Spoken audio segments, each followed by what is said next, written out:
ভগবানকে আমাদের দেওয়ার কিছু নাই।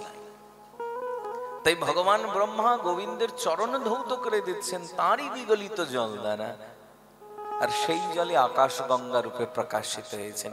শ্রীমদ্ ভাগবতের নবম স্কন্ধে বর্ণনা করা আছে, ভগীরথ পরবর্তীতে তপস্যায় এই আকাশ গঙ্গাকে মহাদেবের জটাজুট দিয়ে ভূমণ্ডলে অবতরিত করেছেন।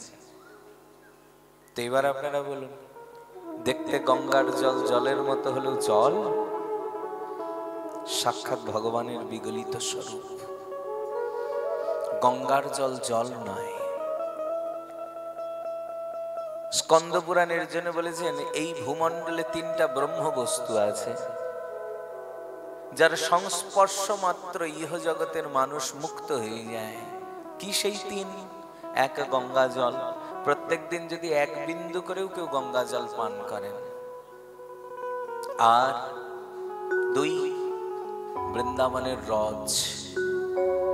বৃন্দাবনের রজ ধুলো নয়।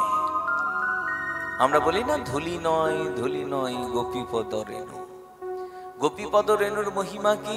ব্রহ্মাদি দেবতাই ধুলাই গড়াগড়ি দেবার জন্য কাঁদছেন, কবে তোমার বৃন্দাবন দেখব।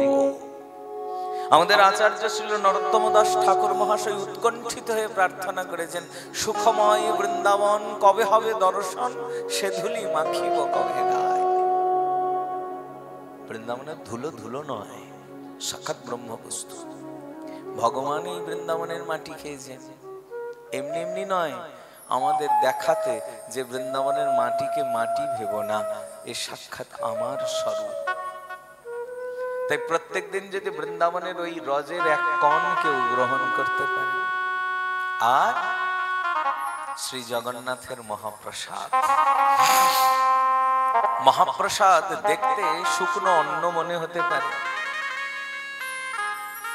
কিন্তু এ সাধারণ বস্তু নয়, সাক্ষাৎ জগন্নাথ।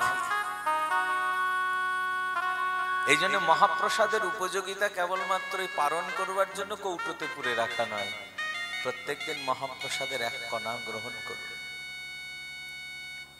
মহাপ্রসাদ চিন্ময় এবং দিব্য বস্তু। এই তিনটে বস্তু যদি প্রত্যেক দিন কেউ গ্রহণ করেন শ্রদ্ধাপূর্বক, স্কন্দ পুরাণ বলছেন তিনি ইহ জগতে যাবতীয় পাপ থেকে মুক্ত হয়ে নিশ্চিত রূপে শ্রী গোবিন্দের চরণ কমলকে প্রাপ্ত করেন। নিশ্চিত।